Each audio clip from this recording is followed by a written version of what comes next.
nouveau webinaire La Centrale, un webinaire dédié au sourcing. Je suis ravie de vous retrouver. Et avant de commencer, je voulais poser une petite question. Comment vous faisiez il y a 5-6 ans pour acheter vos VO? Alors, je pense que si vous étiez en face de moi, vous me diriez je travaille à l'opportunité, j'avais des contacts, j'avais un réseau.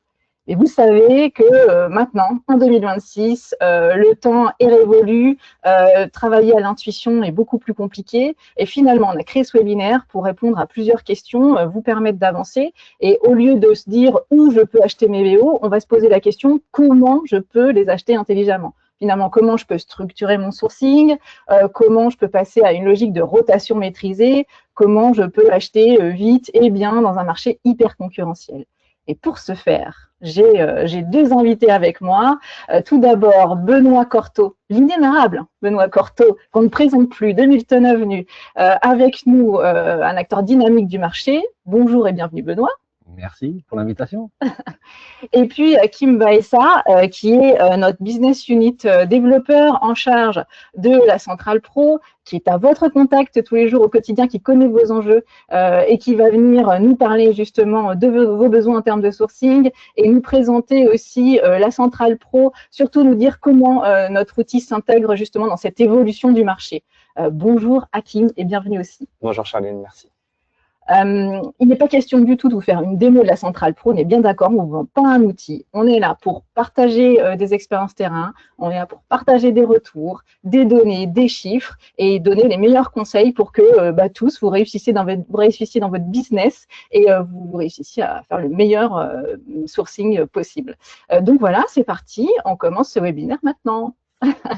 Alors, comme je l'ai dit tout à l'heure, effectivement, le marché est beaucoup plus complexe, les volumes sont moins prévisibles, les erreurs, on les paye plus vite et plus cher. Et du coup, avec beaucoup de choses, un nouveau cadre réglementaire, notamment la réglementation sur la prospection, il y a beaucoup de choses qui ont fait que le marché s'est tendu. Et on l'a dit, il faut qu'aujourd'hui, le sourcing fonctionne. Donc, il faut se structurer, il faut anticiper et il faut décider avec méthode. Donc, Benoît, on a décidé de vous inviter parce que vraiment vous êtes dynamique, vous êtes très pragmatique. Ce qui nous intéresse aussi, c'est que vous n'hésitez pas à intégrer les nouveaux codes du marché tout en gardant vos valeurs, votre approche humaine et transparente du marché. Du coup, je vais commencer par vous poser une question. Face à ça a changé. À quel moment vous vous êtes dit, voilà, les temps sont révolus. En 2025, en 2026, tu dois changer. Qu'est-ce que vous avez changé? Comment ça s'est passé pour vous? Les temps ont changé depuis que j'ai commencé le métier. Moi, j'ai commencé le métier en 2001, donc il y a 25 ans. Et j'ai toujours pensé comme ça. Le marché ne sera plus jamais comme avant. Le monde change. Aujourd'hui, il y a une accélération évidente de notre mode de consommation, pas forcément liée à l'automobile, de manière générale. On est plus feignant qu'avant. On est plus connecté qu'avant. On veut que les choses soient simples. Donc, quand on fait ses courses, on veut aller au drive. Quand on va au McDo, on fait un McDrive. Voilà, il faut que tout arrive facilement. Donc, le monde change tout le temps. Et cette année, une fois de plus, il faudra encore changer et encore évoluer. Ok, effectivement, on sait qu'on est toujours dans cette mouvance perpétuelle, donc il y a effectivement beaucoup de choses à faire. Moi, je voudrais revenir sur quelque chose que vous nous aviez dit, parce qu'on avait discuté un petit peu ensemble, et vous m'avez dit, chez moi, il y a 3 modes de sourcing chez Milton Avenue. Donc, est-ce que vous pouvez nous expliquer cette approche? Oui, bien sûr. Alors, en fait, dans l'entreprise que je gère aujourd'hui, il y en a plusieurs, Milton Avenue et Milton Avenue Pro, il y a plusieurs manières d'acheter des voitures. C'est pour ça qu'il n'y a pas une vérité. Et c'est pour ça que chacun doit s'adapter par rapport à ses objectifs, par rapport à sa structure, par rapport à là où il veut aller. Et quand j'ai dit qu'il y avait 3 modes d'achat, en fait, ils sont extrêmement simples. Chez Milton Avenue, à Guéret, dans la Creuse, moi, par exemple, je vais m'occuper des achats pour le parc. Et donc, à destination des particuliers, avec des spécificités dans mon secteur. Par exemple, je peux orienter mes achats vers plus de diesel, plus de SUV, parce que ça correspond à mon territoire. Voilà. Ce sera toujours très diversifié, mais il y a des spécificités. Ensuite, l'autre mode d'achat, il est pour Milton Avenue Pro, l'autre structure que j'ai avec Pierre Barthélémy, qui est mon associé. Là, nos bureaux sont à Suresnes, et nous, on va acheter pour les autres pros de l'auto. Donc là, on a besoin de connaître nos clients, de connaître leurs spécificités de marché à eux, et puis leur proposer également des opportunités. Enfin, le troisième mode d'achat que j'ai, c'est que j'ai voulu qu'il y ait une forme de liberté dans mon équipe. Je m'explique. J'ai dit tout à l'heure, j'achète pour mon parc, pour qu'on vende aux particuliers. Mais j'ai également des commerciaux qui, eux, ont face à eux des clients qui viennent pour acheter des voitures. Souvent, elles sont sur le parc, mais parfois, elles ne le sont pas. Donc, pour leur apprendre à faire des achats, je leur laisse la liberté d'aller faire la recherche personnalisée pour le client. Monsieur Martin rentre, il voit mon vendeur Charles, et Monsieur Martin dit, mais écoutez, j'ai vu votre Clio bleu sur le parc, mais moi, pour ma femme, je veux une Clio rouge et rien d'autre. Eh bien, ce troisième mode d'achat, je leur laisse à eux le soin de le gérer de A à Z. D'abord, ça leur apprend le métier, ça leur permet aussi de faire des erreurs, de faire des réussites, mais surtout de se développer professionnellement et d'apprendre à avoir des responsabilités. Parce que acheter une voiture une par une, c'est déjà une première étape pour un vendeur. Et c'est ma manière à moi de transmettre le métier. Donc voilà les 3 modes d'achat. Très bien, très clair. Du coup, voilà, des cibles différentes, beaucoup d'adaptabilité. Si on revient plus sur Milton Avenue Pro, donc la plateforme d'approvisionnement pensée par des pros et pour des pros, qu'est-ce qui, selon vous, répond vraiment aux besoins actuels, justement? Qu'est-ce qui fait que vous êtes très en phase avec le marché? Alors en fait, je l'ai dit tout à l'heure en introduction, le monde change. Et notre marché, véhicule d'occasion, le monde de l'occasion est en train de changer. Il y a encore 5, 6 ans, 10 ans en arrière, on appelait un fournisseur, qu'il soit gros ou moyen, et on pouvait acheter un camion de 8 voitures facilement. Aujourd'hui, c'est une expression que j'aime bien reprendre et qui est dite par beaucoup de mes confrères, nous sommes des épiciers dans une épicerie. On les vend presque une par une, et on doit également les acheter une par une. C'est chronophage, certes, mais on est passé d'un marché, comment dire, d'opportunité, où avant une opportunité tombait. Et maintenant, on est en train de rentrer, pour moi, en 2026, dans un marché de compétences.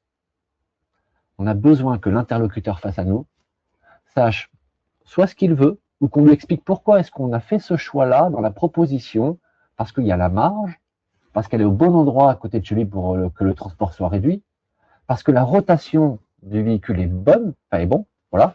Et donc ça, c'est important d'avoir une vue globale. L'idée, c'est, bien sûr, il faut faire de la marge, c'est essentiel. Faire de la bâtonnite comme avant, ça ne nous fait pas avancer. Dire j'ai vendu beaucoup de voitures, ça ne fait pas avancer, à part le chiffre d'affaires. La rentabilité, c'est ce qui va protéger un distributeur, qu'il soit indépendant ou un concessionnaire. Et c'est là-dessus qu'il est jugé. Et c'est grâce à cette rentabilité qu'il va pouvoir continuer à se développer, soit parce qu'il peut avoir plus d'encours avec ses banques et augmenter son stock, soit parce que s'il échappe des ventes, parce qu'il va pouvoir maintenir sa place et monter dans la hiérarchie, parce qu'il va être reconnu comme étant un professionnel qui est profitable. La rentabilité est essentielle. Mais la marge, ça c'est l'étape 1. La rotation, c'est l'étape 2. Faire une marge très forte sur une voiture qu'on va vendre en 6 mois, c'est pas forcément le bon objectif, parce qu'il y a de l'argent qui dort, et l'argent coûte cher.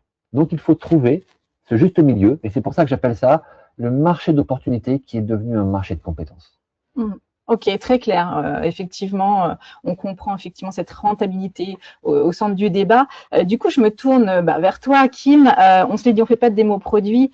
Moi, ce qui m'intéresse, c'est ton regard terrain, tout ce que tu partages avec les professionnels, justement, leurs difficultés. On vient de voir un peu, voilà, le cas de Benoît, comment il aborde le marché avec ses spécificités.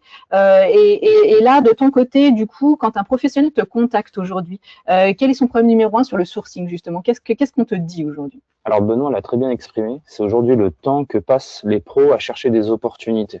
Donc ça prend du temps, c'est chronophage, on doit essayer de regarder quelle marge je vais faire et on va complètement isoler des indicateurs comme il l'a exprimé, comme la rotation. C'est quelque chose d'assez important. Aujourd'hui, il y a une offre. Le sourcing n'est pas un vrai sujet en soi, parce qu'il y a vraiment une abondance d'offres, mais c'est de trouver la bonne opportunité dans un océan d'offres aujourd'hui que proposent les différents acteurs. Après, le problème va différer aussi en fonction du profil. L'indépendant, aujourd'hui, n'aura pas forcément accès à tous les canaux d'approvisionnement que peut avoir un groupe. Les groupes ont la possibilité de se reposer sur les canaux d'approvisionnement que proposent par exemple les constructeurs ou les loueurs. Ils ont la capacité d'acheter de manière en volume des gros lots, alors que l'indépendant, lui, va être plus en plus un épicier. Il ne pourra pas acheter de manière globale, mais plutôt de manière fragmentée. Donc ça, c'est la première difficulté aujourd'hui qu'il a, et malheureusement, il va aller se reposer son sourcing sur des canaux trop institutionnels, les enchères, où là, la compétition monte, tout le monde va aujourd'hui aller chercher les meilleures opportunités, où aujourd'hui, on a même de la concurrence européenne, et ce que ça démontre aujourd'hui, c'est un manque de structure.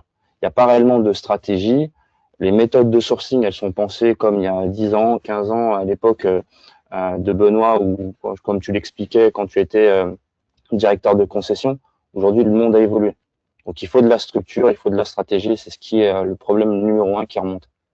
Ouais, c'est ce qu'on se disait, hein, structurer son sourcing, vraiment anticiper, on peut plus y aller à l'intuition et de façon simple. Il y a vraiment des process à mettre en place pour que ça fonctionne. Et du coup, tu as des échanges avec les pros tous les jours. Et qu'est-ce qui a changé ces 2-3 dernières années dans les attentes, justement? Est-ce que tu as vu bouger des choses? Alors, ils commencent à prendre conscience qu'aujourd'hui, ce modèle a ses limites, acheter au niveau uniquement avec ses intuitions et regarder uniquement la marge. En plus de ça, ils regardent de plus en plus pas mal de détails, notamment la fiabilité des véhicules. Est-ce que je vais acheter telle marque qui est pas forcément très demandée par rapport à la mauvaise presse qu'elle a pu avoir sur X dernières années? Est-ce que tel moteur est fiable? Aujourd'hui, on a même de l'électrique qu'on doit prendre en considération. Est-ce que je me lance ou pas? Donc, il n'y a pas assez de clarté. Et aujourd'hui, ils ont besoin de plus en plus d'informations, de plus en plus de données pour prendre des décisions plus éclairées. Ouais. Ok, effectivement, c'est très clair. De la donnée, de la data, c'est aussi ce sur quoi on travaille effectivement de notre côté, être transparent, permettre d'aller plus vite. Donc, on va effectivement dans ce sens-là. Du coup, je reviens sur vous, Benoît. Vous êtes quand même, vous êtes très dynamique. Votre société va dans le bon sens. Donc, on sait que voilà, vous savez beaucoup vous adapter. Si vous deviez donner un conseil à un confrère aujourd'hui concernant son sourcing, par où il devrait commencer? Qu'est-ce qu'il devrait faire en premier aujourd'hui? C'est une très bonne question. Mais en fait, ça va dépendre. Je vais mettre ça en parallèle avec quand un client nous demande c'est quoi la bonne motorisation que je dois prendre. Eh bien, j'ai envie de dire ça dépend de quel est votre usage. Eh bien, pour reprendre le parallèle avec cette question, je dirais ça dépend quel est son objectif et où est-ce qu'il se situe. Je ne peux pas donner la même réponse à quelqu'un qui est indépendant en Vendée, dans une petite ville, et également lui dire avoir une autre réponse qui serait très différente à un chef des ventes qui est dans un groupement automobile plutôt fort dans une grande ville qui serait son opposé. Donc la bonne chose à faire, ce serait quoi? Eh bien, ce serait déjà de savoir où est-ce qu'on veut aller et qu'est-ce qu'on veut faire. Parce que si quelqu'un est distributeur monomarque, est-ce que son intérêt c'est d'aller chercher de la diversification sur son parc? Je vais prendre un exemple. Je suis chef des ventes à Grenoble, chez Peugeot. Voilà. Je n'ai que des Peugeot sur mon parc et on me demande d'améliorer ma rentabilité et mon nombre de ventes. Qu'est-ce que je fais? Est-ce que je continue à appuyer sur le bouton SVO pour que le constructeur m'envoie des camions de voitures? Ou est-ce que je dis, tiens, je vais tenter la diversification et pourquoi pas avoir 3 Volkswagen, 3 Renault, 3 Seat, 3 Cupra, etc., etc. Et là, je pense que ça peut avoir du sens. Mais tout dépend de la capacité d'achat. Je vais revenir sur ce que disait Hakim juste avant. Bien sûr qu'aujourd'hui, il faut de la compétence et il faut, par contre, quand même, il faut qu'on reste humain, qu'il y ait un peu de feeling. Il faut aussi qu'il y ait un peu cette prise de risque. Parce que si on reste tous avec le même schéma, à penser tous qu'on doit acheter tel moteur parce qu'il est fiable, telle voiture parce qu'elle a de la marge, on aura tous les mêmes et on va tous être en concurrence. C'est comme les gens qui vendent des 0 km. Celui qui la vendra, ce sera le moins 10 ans. Et cette guerre-là, elle n'est pas favorable à la marge, elle n'est donc pas favorable aux distributeurs. Donc, vendons des véhicules d'occasion qui sont incomparables, parce qu'une voiture qui a 17 000, elle n'aura pas le même prix qu'une autre qui a 28 000, même si elle est du même mois et de la même couleur. Elle est différente. Et là, on peut mettre un prix différent. D'accord. Bon, donc il faut aussi sortir du lot. C'est pas évident. C'est une vraie complexité aujourd'hui. Hein. Oui, il faut prendre des risques. Ouais. Il faut prendre des risques. J'ai en tête un chiffre qui me vient comme ça. On est début 2026, mais en 2024, la voiture que j'ai le plus vendue en occasion, c'est le MG EHS. Sur une année, j'en ai vendu 88. C'est énorme. Ouais. Mais si j'avais pas eu ce petit pif, ce petit nez à me dire, tiens, j'essaye les premières voitures chinoises. Les premiers retours de loueurs de ces voitures qu'on connaît encore pas trop. C'est aussi valable pour Lynk & Co, par exemple. Ça a été un pari gagnant. Alors, je n'ai pas acheté 88 d'un coup. J'ai commencé par en acheter une. C'est ça aussi, être audacieux, c'est faire des tests. La première s'est vendue en 5 jours. Du coup, j'ai rappelé le fournisseur. J'ai dit, je vais en prendre 2. Et les 2 autres se sont vendus en 15 jours.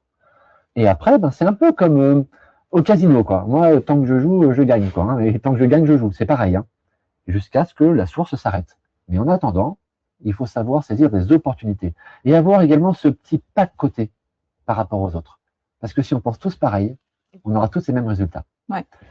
Donc effectivement, process, ça on se l'est dit, on anticipe, on structure, mais pour autant, on garde ce flair, ce qui fait aussi l'essence de chaque professionnel pour pouvoir trouver des bonnes opportunités et tout en mettant en place son process par ailleurs. C'est exactement ça. L'humain compte quand même. Oui. Mais c'est ce qu'on disait tout à l'heure, vous avez cette approche toujours très humaine, etc., qui fait aussi votre valeur et finalement ça compte beaucoup. Et vous le disiez là, on en parlait aussi tout à l'heure, il faut prendre des risques. Donc parfois on fait des erreurs. Qu'est-ce que vous pourriez dire? Quelles erreurs vous avez fait vous-même et aujourd'hui vous pourriez mettre en garde? De quoi vous pourriez nous parler? Je ne peux pas vous dire, j'ai jamais fait d'erreur. Donc, vous en avez fait 1000 des erreurs. Non, jamais. Je réfléchis, mais non, je vois pas. Non, je pense que je me suis jamais trompé. Jamais. Non, jamais. Si vous avez une grande chance. Non. Ah si, peut-être. Des erreurs, j'en ai fait pas 1000, j'en ai fait 10 000. Ouais. Et je continue d'en faire, et heureusement. Parce que c'est grâce à ça qu'on progresse tous, autant qu'on est. Alors, mes premières erreurs, elles étaient relativement simples. J'ai toujours pensé que le prix, c'était la première des choses, la chose la plus importante pour moi. Pour remettre le contexte. Moi, mon entreprise n'existe que depuis 5 ans. Il y a 5 ans, je n'avais pas les mêmes moyens financiers qu'aujourd'hui. Il y a 5 ans, je me suis pas mis de salaire pendant 18 mois parce que je ne pouvais pas. Il y a 5 ans, je comptais pour faire le salaire de ma première collaboratrice pendant 4 mois parce que j'y arrivais pas. Donc, j'économisais sur tout. Et c'était des mauvaises idées. Je m'explique. J'ai pris le premier logiciel sur Internet, mon premier DMS, parce que c'était le moins cher. Il était à 29 € par mois. C'était une grosse connerie. Ça marchait jamais. Il fallait être connecté avec le PC obligatoirement. Et puis un jour, j'ai découvert, tiens, je fais un petit coucou à mon copain Jimmy Cohen, Spider VO. J'ai découvert Spider VO. Et là, je me suis dit, non mais ok, j'ai découvert le feu, quoi. Je suis passé de le bon de commande papier à la signature électronique. Et je ne vais pas développer tout le reste. Enfin, il y a eu plein d'évolutions. Donc, j'ai compris qu'il n'y avait pas que le prix. Et que le service était plus important que le prix. Mes premiers achats, je les ai faits sur des voitures, je m'en souviendrai toute ma vie, sur un lot de Citroën C3 espagnoles. Elles étaient tellement pas chères, elles étaient tellement défoncées quand elles sont arrivées, que j'ai appris de mes erreurs. Elles étaient maquillées comme des voitures volées. Ça n'était pas. Ça y ressemblait. Donc, voilà, les erreurs, c'est que, bien sûr, on doit chacun faire avec nos moyens. Mais on doit aussi s'adapter. Et le prix, c'est souvent une fausse bonne idée quand on joue que le prix en facial. Ouais. Voilà. Le service est tellement plus important. Ouais. Il faut les deux. Ouais. Mais le service est plus important. Ouais. C'est ce qui peut faire effectivement aussi la différence. Et c'est bien quand même de se dire qu'on fait tous des erreurs, donc on s'appuie sur ces erreurs pour ne pas les refaire, pour changer un peu la donne. Et c'est comme ça qu'on progresse. Mais on sait que voilà, toutes les grandes réussites passent toujours par des erreurs, on le sait. Donc merci de le redire, Benoît, c'est important. Hakim, je me retourne vers toi. Qu'est-ce qui bloque aujourd'hui les pros justement dans leur sourcing? C'est quoi les principaux freins que tu identifies aujourd'hui quand tu parles avec eux? Alors, le premier, je vais rebondir sur ce que tu as dit, Benoît. C'est de tout voir à travers le prisme du prix. Ouais. Donc, je vais identifier la voiture qui va, encore une fois, me générer le maximum de marge sans prendre en considération l'aspect général, c'est-à-dire est-ce que je vais devoir le reconditionner, comme les C3 espagnols que tu as cités, est-ce que ça se vend, est-ce que c'est un bon choix aujourd'hui de tout mettre en place, mon modèle économique et ma stratégie de sourcing sur le prix, encore une fois. Et avec cette réflexion, ça limite sur les choix d'opportunités. Des fois, on peut regarder un véhicule, peut-être que la marge a l'air moins intéressante sur le papier, mais en réalité, il y a des véhicules qui sont pas, on n'a pas la nécessité de les reconditionner, par exemple, donc on gagne énormément en rotation, et ça permet d'avoir vraiment un équilibre entre l'achat-revente, maîtriser ses coûts financiers, par exemple, pour les groupes de distribution. Et cette réflexion-là, tant que beaucoup ne le seront pas enlevés de la tête, ça sera le premier frein qui vont traîner pendant encore longtemps. Le deuxième, c'est ceux qui sont contraints aujourd'hui avec, comme tu l'as cité encore une fois, des labels. Aujourd'hui, sortir du label, sortir des conditions, prendre le risque de sortir du panneau de marque, c'est complexe. Aujourd'hui, c'est encore plus simple d'appuyer sur un bouton et de se sourcer auprès du fournisseur principal parce qu'on a cette habitude. Et encore une fois, peut-être le manque d'intuition. L'intuition, par moment, peut avoir du bon parce qu'on peut prendre des initiatives qui peuvent être payantes. Mais c'est sortir un peu du cadre aujourd'hui qui est global, qui est commun à tous, et c'est pouvoir essayer de trouver des alternatives plus pérennes et prospères pour l'avenir. Après, qu'est-ce qu'il y a d'autre comme difficulté? Encore une fois, ça reste aujourd'hui la trésorerie, ça reste aussi un des gros freins, mais ça revient au problème de départ. Aujourd'hui, on achète sans forcément prendre en considération, encore une fois, la rotation. Ça immobilise les stocks, ça tombe pas souvent et au final, on en paye. On passe à côté d'opportunités parce qu'on n'a pas la trésorerie pour acheter, par exemple, un nouveau lot, 2, 3 nouvelles voitures qui nous auraient pu nous permettre aujourd'hui de pouvoir améliorer notre rentabilité. Ok. Effectivement, je comprends. C'est très clair. C'est vrai que c'est pas évident. Là, on voit qu'il y a vraiment beaucoup de choses à maîtriser pour réussir à faire fonctionner ce business, à bien s'approvisionner. Alors, si je réfléchis à tout ça, je pense du coup un peu à LC Pro, c'est voilà Central Pro, ce qu'on a essayé de développer pour aider, pour aller dans ce sens-là. Benoît, par rapport à ces enjeux, comment la marketplace, du coup, la Central Pro, est adaptée? Qu'est-ce qu'elle apporte concrètement quand on l'utilise? Eh bien, moi, dans mon quotidien, elle va pas m'apporter à moi, personnellement, quelque chose que je vais chercher. Mais elle va apporter beaucoup de choses pour mon équipe. Tout à l'heure, j'ai parlé des 3 modes d'achat qu'on a.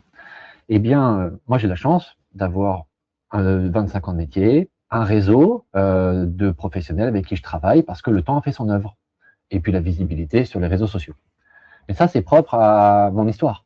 Maintenant, mes vendeurs, ceux qui ont 25, 30 ans, qui ont quelques années d'expérience, eux, ils n'ont pas encore cette connaissance-là. Donc, moi, pour leur apprendre à acheter des voitures, je leur dis d'aller sur la centrale et d'appeler les professionnels. Je reviens sur l'exemple tout à l'heure de la Clio, qui est bleue et le client veut absolument une rouge. Ils doivent chercher une Clio rouge. Qu'est-ce qu'ils font? Ils font, comme beaucoup de nos confrères, ils vont la chercher sur la centrale. Et là, ils vont taper les critères. Clio, 2021, essence, rouge, moins de 50 000 km. Et là, le filtre apparaît, il n'en reste plus que 77. Eh bien, jusqu'il y a encore quelques mois, ils appelaient les distributeurs les uns après les autres. Et quand on appelle en concession, d'abord, il faut passer le barrage de la secrétaire. Il faut avoir la chance de tomber sur le chef de vente quand il est disponible et qu'il n'est pas en réunion, parce qu'ils sont toujours en réunion, en train de faire des tableaux inutiles. Et quand on a la chance qu'il ne soit pas en train de faire une réunion inutile et qu'il soit disponible, il nous répond « Désolé, je ne vends pas à marchand ». Et pour ça, il faut appeler 4 fois, 3 fois, 2 fois, 10 fois. Alors du coup, ils passent leur temps à appeler les Clio rouges les unes après les autres. 9 fois sur 10, les gens ne vendent pas à marchand. Parce qu'ils ont déjà peiné à avoir cette voiture, donc ils ne veulent pas la vendre. Le gros avantage, c'est que maintenant que vous avez mis cette fonction en place, mes vendeurs savent qu'il y a le prix marchand, que les gens sont vendeurs à marchand. Ça veut dire qu'on fait un appel, parce que la voiture, elle correspond, et on sait déjà que le prix, on soit d'accord ou pas d'accord sur le prix, mais celui qu'on va appeler, il est vendeur. C'est un gain de temps formidable. Alors merci d'avoir créé ça pour mon équipe. En tout cas, oui, c'est un travail de longue haleine avec beaucoup de réflexion, mais effectivement, l'idée c'est ça, c'est préserver le temps, préserver l'énergie pour mettre l'énergie au bon endroit. Et il s'agit de plus effectivement d'appeler ces listes à rallonge et d'avoir la moitié du temps tomber face à une réponse négative. Et du coup, voilà, quand on n'a pas cette connexion-là, eh bien, grâce à ce système, on peut tomber tout de suite sur ceux qui vendent à marchand. C'est un gain de temps pour tous ceux qui veulent s'en servir. C'est vraiment top. Super, merci beaucoup, en tout cas, ça fait plaisir. Hakim, justement, toi qui travaille sur le développement de la Centrale Pro, tu connais très bien l'outil. On a dit qu'on ne faisait pas de démo, mais la Centrale Pro plus tous les outils autour, Pilot Trends, Pilot Price, etc. C'est vraiment un environnement total pour les pros. Comment tu vois les choses? Qu'est-ce qui aide les professionnels à prendre leurs décisions, justement? Qu'est-ce qu'on te dit pour les professionnels qui utilisent? Justement, tu as exprimé un cas d'usage parfait, c'est d'identifier rapidement les véhicules qui sont disponibles à professionnels. Donc, ça va éviter de passer du temps à faire de la prospection et essayer d'identifier si le véhicule a un prix marchand ou pas. Là, on l'a automatiquement. Nous, le rôle et l'ambition qu'on a avec la Centrale Pro, c'est d'agréger l'offre la plus large possible pour pouvoir faire gagner justement du temps à tous nos partenaires au lieu d'éviter d'aller sur les X sites disponibles avec des offres B2B. Là, la possibilité de comparer directement dans l'environnement, regarder avec Pilot Price, par exemple, la marge potentielle, la rotation, l'attractivité du stock, parce qu'aujourd'hui, on a un indicateur qui est assez intéressant, c'est la tension de marché. On peut voir si aujourd'hui le véhicule est demandé en temps réel ou non par un particulier et en fonction, adapter sa stratégie de pricing. Mais en parallèle, ce qu'on a mis, c'est également Pilot Trend. Pilot Trend, ça va permettre d'identifier les opportunités à saisir en comprenant la tendance du marché. Donc, on achète de temps en temps avec intuition, mais des fois, on peut pas tout baser sur l'intuition. Il faut de la structure, il faut de la méthodologie. Et aujourd'hui, Pilot Trend va être en capacité de promouvoir le stock qui est adapté en fonction du stock et de la marque que le pro va diffuser, mais surtout en fonction des besoins du marché. Donc ça va être un peu le baromètre, ce qui va permettre aux utilisateurs de comprendre un peu la demande en local, mais surtout en national, et des acteurs également comme Hilton Avenue Pro, de mieux conseiller leurs partenaires en leur donnant des éléments de réassurance, en disant voilà, c'est pas uniquement de la marge que je te projette, c'est de la rotation et c'est la possibilité aujourd'hui d'avoir une vraie stratégie. Ouais, donc ouais, de la data, de l'IA, être dans le conseil très personnalisé pour avoir le bon stock, bien s'approvisionner, permettre de bien vendre. C'est effectivement ça l'essence de ce qu'on produit, mais a priori, voilà, ce sont les besoins, c'est ce que toi tu identifies chaque jour. C'est les besoins et c'est surtout, on veut aujourd'hui des fournisseurs fiables, de qualité. Et ça, c'est super important parce qu'on peut aujourd'hui prendre l'initiative et acheter, par exemple, à l'étranger sans forcément avoir les bons outils, les bonnes formations et le bon réseau et avoir des déconvenus. Aujourd'hui, acheter un mauvais lot qui était super intéressant sur le papier parce qu'à l'unité, le produit était pas cher. Mais quand on voit qu'on doit faire énormément de réparations, de reconditionnement pour pouvoir la revendre, ça aujourd'hui, il y a un enjeu. L'enjeu, il n'est pas uniquement au niveau, encore une fois, de la marge, mais c'est surtout l'équilibre à trouver entre l'aspect financier, la rotation. C'est vraiment un équilibre. Donc aujourd'hui, ce qu'on veut apporter au global, c'est un peu plus de transparence également. Parce qu'on est en capacité aujourd'hui de récupérer pas non plus le véhicule et une offre basique, c'est transformer tout ça en une opportunité globale, où je peux voir le prix de vente, le rapport d'inspection, pour voir si le véhicule est fiable. Est-ce que ma stratégie me permet d'acheter la voiture l'offre me permet d'acheter la voiture et la reconditionner tout de suite? Parce qu'on a des partenaires aujourd'hui qui proposent des solutions avec des véhicules déjà reconditionnés. Donc tout ça, on est en capacité de le retranscrire directement sur la plateforme. Très clair, et du coup, voilà, on vient de se dire tout ça. Qu'est-ce que tu pourrais dire à un professionnel demain? C'est quoi son premier réflexe demain matin avec tous ces éléments pour pouvoir aller de l'avant et transformer voilà, ses achats et son business positivement? Le premier réflexe, c'est déjà de faire un état des lieux. Se dire aujourd'hui comment moi j'ai mis en place une stratégie, une vraie méthodologie de sourcing. C'est pas uniquement, encore une fois, tout reposer sur des idées reçues. Le marché évolue, forcément. Les besoins de consommation évoluent. On a besoin d'apporter beaucoup plus d'informations, beaucoup plus de transparence. Et ça, aujourd'hui, il faut structurer. Donc, le réflexe que tous les pros devraient avoir prochainement, c'est vraiment s'assurer d'avoir une bonne méthodologie, une bonne stratégie. Okay. C'est de la structure. Et dis-leur d'aller chez Milton Avenue Pro. Et d'aller chez Milton Avenue Pro. Oui, c'est vrai. Oui, c'est vrai. Oui, bonne idée. Le stock, on le retrouve sur la centrale Pro. Donc, ah oui, évidemment. Allez chez Milton Avenue Pro et retrouver Benoît Cortot. Alors j'ai une dernière question. C'est vrai qu'on avait gardé du temps. Je l'ai pas dit en intro, mais il y avait le petit fil, le petit chat pour que tout le monde puisse nous poser des questions. On a quelques questions qui sont arrivées. Okay. Donc j'ai une dernière question, Benoît. Comme ça, après, on peut partir sur les questions de nos amis derrière leur écran. Selon vous, dans un an, qu'est-ce qui a fait la différence entre ceux qui s'en sortent et ceux qui s'en sortent pas? Alors peut-être que vous allez me dire, en fait, je sais pas, voilà. Mais quels sont les pros qui vont réussir? Qu'est-ce qu'il faut faire? Je veux bien répondre à cette question, mais si vous me la posez en québécois. Oui, ça je peux. Je sais que ça c'était la petite blague. Allons-y. Alors, pour en finir, Benoît, dans un an, qu'est-ce qui se passe? D'en faire la différence avec ceux qui s'en sortent et ceux qui s'en sortent pas. Là, comment on fait à Québec? Il y a des choses à faire. Qu'est-ce que vous pouvez me dire? C'est pas mal, hein? Elle le fait très, très bien. Très fort.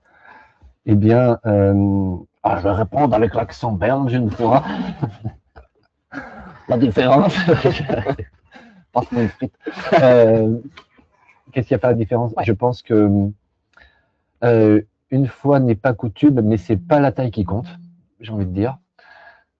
Ça fait sourire. Toujours, je suis prudeuse, vous savez. Bon public. Je pense que les plus rapides gagneront le match. Voilà. Si je devais résumer en quelques mots. Pourquoi? Parce que je reviens sur ce monde qui change vite. Tout accélère.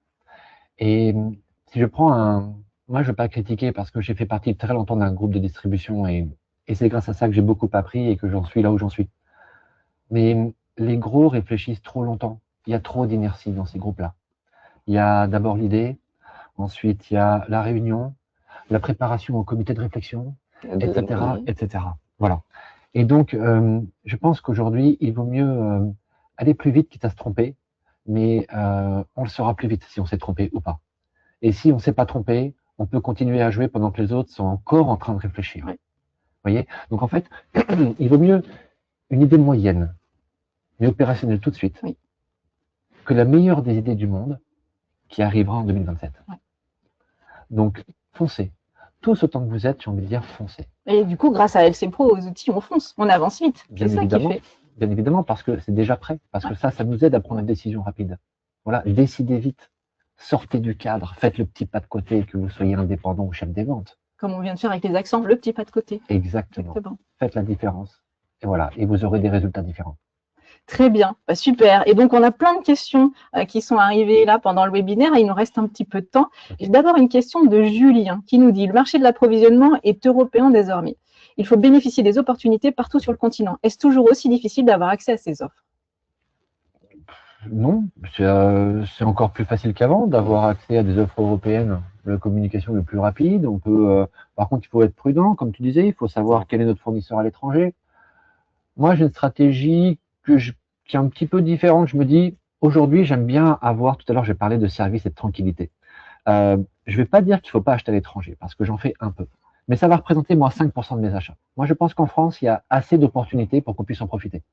Et puis surtout, si un jour on a un problème, c'est plus facile de faire un recours contre un Français que contre un Allemand. Parce qu'une fois que la voiture est partie, elle est partie. Mais j'insiste bien, ça ne veut pas dire qu'il ne faut pas le faire. C'est plutôt ceinture bretelle. J'achète et je me protège au cas où. Très bien. On a Julien qui ajoute « Quid des marges? Si les volumes baissent, comment garder sa rentabilité ?» Eh bien justement, c'est en regardant un spectre un peu plus large et pas simplement la marge en facial. J'ai 3 000 € de marge brute, on a un chiffre classique, mais quel est le coût du transport? Est-ce que la voiture est à 100 km de chez moi ou à 1000 km de chez moi? Parce que d'un côté, ça va me coûter 100 € pour la faire ramener, et de l'autre, 600. Donc déjà, on peut changer sa marge. Deuxièmement, la voiture est-elle prête à partir? Oui, non. Elle ne l'est pas. Quels sont les frais estimés? Je vais plus loin. Est-ce que les frais estimés seront les frais réels? Est-ce que je fais de la préparation en interne ou est-ce que je fais de la sous-traitance? Quel sera le coût interne ou externe? Donc tout ça pour dire, et puis, est-ce que la voiture que j'achète est connue pour avoir une bonne rotation? Combien va-t-elle me coûter si elle est stockée 45 jours sur mon parc ou 145 jours sur mon parc? Je reviens à l'expression de tout à l'heure, le marché d'opportunité devient un marché de compétences. Je dois tout calculer. C'est plus de la chance. On ne peut plus fonctionner comme ça. Ce n'est plus comme avant. Et c'est l'association de tous ces petits détails qui vont faire la rentabilité. Par exemple, on pourrait demander à Julien si en ce moment la banque lui prête de l'argent, est-ce qu'il connaît le taux Euribor? Est-ce que c'est le moment ou pas d'aller débloquer et d'utiliser l'argent qu'on nous prête? Oui, donc ça va compter dans la rentabilité. Parce que la variable, elle va être d'un point. Mais un point d'1 million d'euros de stock, etc., etc. Ouais, c'est pas rien. Ouais, très bien. J'ai une question pour Hakim là. Donc concernant LC Pro, c'est une question d'Alain. Concernant LC Pro, vous n'avez pas parlé du prix. Est-ce que c'est une option payante ou gratuite? Est-ce qu'on a tous LC Pro en fait, la centrale Pro? Alors tous les partenaires actifs la centrale pourront bénéficier d'LC Pro pour pouvoir consulter les annonces et se sourcer directement auprès du réseau, mais également déposer leur annonce soit via leur DMS en direct et prochainement en dépôt manuel. Ok, super. Très bien. Grégory nous dit, est-ce que les marketplaces auto actuels ne sont pas structurellement condamnés à être inefficaces pour les professionnels à cause du bruit dans l'offre? C'est pour moi? Pour celui qui veut. Ça m'inspire pas trop cette question. Non, mais je vais prendre le risque d'y répondre. Alors, voilà, il faut risquer. Exactement, il faut prendre des risques. Je pense qu'aujourd'hui, l'enjeu des marketplaces, c'est d'apporter la visibilité que nous, on avait déjà apportée initialement avec la centrale. C'est de la transparence, c'est un regroupement, c'est d'avoir une vision la plus large possible et la plus éclairée possible. Et ça va être le rôle. Aujourd'hui, le marché du B2B, il est trop fragmenté. Donc, quand on regarde un peu ce qui se passe, et je pense que tu connais très bien la situation, Benoît, c'est d'avoir un arrivage massif de mails à traiter, des fichiers Excel, identifier les opportunités. Ça prend énormément de temps. Aujourd'hui, le temps, c'est de l'argent. On l'exprime à travers différentes manières. Et je pense que le rôle, encore une fois, d'une marketplace, c'est d'apporter de la structure qui manque aujourd'hui sur ce marché. Il a raison. Et puis après, c'est un nouveau marché qui est en train de naître. Donc, le marché des marketplaces est en train aussi de pousser comme des champignons. Donc, il y en a plusieurs. Mais comme il y a plusieurs distributeurs de véhicules en France, j'ai envie de dire, les gens vont grandir et puis peut-être qu'un jour, ils vont se rassembler. Et peut-être qu'on aura moins de marketplaces. Si on met un parallèle avec ce qu'on a en France, on peut très bien acheter chez AliExpress et chez Amazon. Il y a des gros après qui arrivent. Donc là, c'est le début. Et je pense que ceux qui seront plus pros vont grandir plus que les autres. Voilà, donc oui, effectivement, il y a beaucoup de propositions. Je suis d'accord, il y en a trop. Comme on a trop de mails d'ailleurs, pour faire des choix. C'est pour ça que il faut avoir une stratégie et se dire, ben voilà, il faut aussi savoir éliminer les gens avec qui on veut plus travailler. Éliminer, pas les gens, mais J'ose espérer. C'est radical. et puis voilà, faire ses choix. Parce que si, par exemple, c'est Julien son prénom. Non, Grégory. Grégory, pardon. Si Grégory se dit qu'il y a, par exemple, 10 marketplaces et il y en a trop, il a raison, eh bien qu'il en sélectionne 2 ou 3. Et puis qu'il se concentre là-dessus justement pour faire ses choix. Ce sera beaucoup plus facile. Ouais. Et Grégory va même plus loin. Il est dans le futur et il nous dit, si vous deviez lancer aujourd'hui un modèle disruptif dans l'auto B2B avec 0 héritage, vous partiriez sur une logique de stock ou une logique 100% intermédiation intelligente? C'est super bien. Eh bien, qu'il soit patient parce que dans quelques mois, j'aurai peut-être quelque chose à proposer dans ce sens-là. Ah oui? Oui, oui, peut-être quelque chose à proposer. Teasing. Ouais, mais juste teasing. Hein. Ok. Voilà. On n'en saura pas plus. Non, Mais non, non. du coup, Grégory va être content. Parler, voilà, Grégory va être content. Rendez-vous dans le futur, Grégory. À bientôt. Et en fait, c'est un peu les deux. Il a raison parce que je pense qu'il faut avoir l'hybridation des deux systèmes. Parce que vendre son stock, c'est bien. C'est bien quand on est un entrepreneur où on n'a pas trop de cash. Et puis d'abord, c'est nécessaire. Je suis passé par là. Donc, vendre ce qu'on n'a pas, c'est nécessaire. Mais pour autant, quand on est gros, quand on a des stocks physiques, là, on va capter d'autres personnes parce qu'on rassure. Exactement. Donc, la vérité, elle est entre les deux. Ok. La vérité est entre les deux et on attend avec impatience d'en savoir plus sur ce nouveau projet, sur cette évolution à venir. Donc, Grégory, restez aux aguets. Les choses arrivent. On a Damien qui nous dit, en moyenne, quelle est la marge brute à dégager sur un VO? Est-ce qu'on peut sortir une... Pareil, vous allez me dire... Encore une fois, c'est proportionnel à l'investissement. Il n'y a pas de marge moyenne. On vend des véhicules généralistes chez un concessionnaire qui a une vraie stratégie de volume ou celui qui est plus confidentiel avec un volume très restreint. Donc la marge moyenne, c'est encore une fois, ça démontre aujourd'hui le constat qu'on fait. C'est si on regarde tout à travers la marge, on se limite.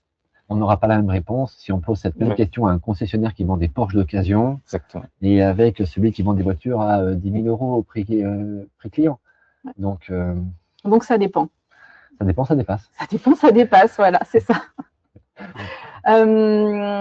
Claude nous pose une question pour Benoît. Vous parlez des 3 modes de sourcing. On en a entendu parler tout à l'heure de ces 3 modes de sourcing. Lequel vous apporte le plus de valeur ajoutée? Ah, de valeur ajoutée. Ah, c'est une super question, ça. Eh bien, je vais vous dire, j'aime bien la valeur ajoutée que j'apporte à mes vendeurs en leur laissant la liberté de faire des choix, même si c'est 1 ou 2 par mois chacun. Je trouve que c'est une valeur ajoutée humaine. Et j'aime bien transmettre. Donc ça, c'est pas une fausse réponse, hein, c'est vrai, hein, je le pense sincèrement. Je trouve que c'est une vraie valeur ajoutée qui n'est pas financière, mais qui est dans le passage de relais. Vous voyez, moi j'ai 46 ans, donc je suis pas encore vieux, mais je suis plus jeune. Je suis un peu entre les deux. Vous êtes jeune. C'est hors taxe, hein, mais voilà. Et non, mais vous voyez, ce que je veux dire, c'est que je fais un petit parallèle, mais à 46 ans, moi je suis au milieu de ma carrière, en plein milieu. Voilà. Ceux qui m'ont appris le métier, ils ont 60, 65 ans, voire 70 ans. Ceux que je fais rentrer dans ma boîte, ils ont 25 ans. Vous voyez, donc je suis entre les deux générations. Vous êtes un passeur, hein. Mais oui, c'est ça. C'est le rôle que j'ai actuellement. Et puis, donc ça me plaît d'avoir ce rôle-là. Et si je devais après parler de valeur sur la rentabilité, eh bien, je vais parler des achats que je fais pour Milton Avenue. Et puis, si je devais parler de la valeur ajoutée que j'ai, elle va pas être sur la marge avec Milton Avenue Pro, mais intellectuellement pour moi, elle est importante parce qu'elle est en train de me permettre de me faire connaître par des centaines de professionnels. Donc, c'est une autre valeur ajoutée, mais qui est plus personnelle. Vous voyez? Intellectuelle aussi. Okay. Voilà. Donc, merci Claude pour cette question qui était très bonne. Ouais, très bonne question. Et on en a une de Frédéric qui s'adresse encore à vous. Et puis après, on arrive au terme, mais je vois qu'il y a un petit pied de nez de Julien, donc je le dirai parce que c'est assez drôle. Okay. Frédéric nous dit, quel est le type de professionnel qui achète chez Milton Avenue Pro? Eh bien, pas ceux que j'avais prévus au départ, curieusement. Moi, j'avais imaginé que chez Milton Avenue Pro, il y aurait des gens comme moi, c'est-à-dire des indépendants, mais qui n'avaient pas les clés, les connexions pour acheter, par exemple, en direct chez les loueurs, chez les constructeurs, les retours de buyback, etc. Je me suis dit, tiens, c'est des gens qui auront moins de connexions. Il y en a, mais c'est minoritaire. La majeure partie de mes clients, et ça va vous surprendre, c'est des groupes de concessions. Pour certains qui pèsent plus du milliard, c'est-à-dire des gens qui sont 100 fois plus gros que moi. Et je reviens à un exemple, je vais dire n'importe lequel, comme ça je vais citer personne, je veux dire, il y a un groupement de concessions Peugeot, je vais dire n'importe quoi, à Rennes, et qui veut diversifier son parc. Et lui, dans son quotidien, il n'a accès que à ce qu'il fait depuis toujours, c'est-à-dire acheter chez le constructeur. Son directeur lui dit, il faut diversifier. Il ne sait pas trop, il sait un peu parce que c'est pas un nul, mais il dit, où est-ce que je peux trouver? Il nous voit sur les réseaux, il nous teste, on lui envoie du Cupra, de la Volkswagen, etc. Eh bien, c'est des groupements de concessions. Et ça, c'est très surprenant. Moi, je pensais qu'ils étaient tous structurés. Ils le sont, mais chacun dans leur marque. C'est-à-dire que dès qu'il faut sortir, et si on est chez Renault, et qu'on veut acheter des Renault, c'est facile. On clique, et elles arrivent par camion. Et si on veut acheter des Peugeot, ou des Volkswagen, soit on a des connexions, et si on n'en a pas, eh ben, c'est là qu'on arrive, nous. Et ça, je ne l'ai pas vu venir. Nos clients sont 1000 fois plus gros que nous. Donc, j'en suis très content. Bah ça, c'est super intéressant parce que finalement, vous aviez un projet avec une cible en tête et finalement, ça s'adapte. Ça s'adapte aussi à d'autres professionnels. C'est ça qui est intéressant. J'ai fait que ça m'adapter toute ma vie. Bah, c'est ce que vous disiez, mais oui, effectivement. Et tout le temps. Rien ne s'est passé comme prévu de toute façon. Ouais. Voilà. Alors, le petit pied de nez de Julien, toute CMG sur la route, c'est donc de la faute de Benoît. Comment vit-il avec ça sur la conscience? Eh bien, je le vis très bien. Et pour m'auto-concurrencer, je deviens concessionnaire Homodat Geco, voilà, dans quelques jours. Et je vais pouvoir, grâce à cette nouvelle marque et ces deux nouvelles marques, dépasser ce que j'ai vendu en occasion, mais les mettre sur cette fois à faire rouler des véhicules neufs. Voilà, donc je compte me doubler moi-même. Très bien. Bah, on arrive voilà, au terme de ce webinaire. Je vois d'autres questions qui arrivent, mais le temps nous est compté, donc je pourrais passer les questions voilà, par la suite et on pourra y répondre. Mais voilà, merci beaucoup Benoît, merci beaucoup Hakim d'avoir été avec nous aujourd'hui pour ce webinaire extrêmement sympathique et extrêmement drôle aussi. Et ça, c'est intéressant. On savait qu'avec Benoît, ce serait drôle, extrêmement chaleureux. Merci à tous d'avoir été là, d'avoir suivi ce webinaire. On se retrouve très prochainement pour un webinaire La Centrale sur un sujet. Voilà, on a plein de sujets en tête, donc on va bientôt revenir vers vous. Merci encore, je vous souhaite une excellente journée et à très bientôt.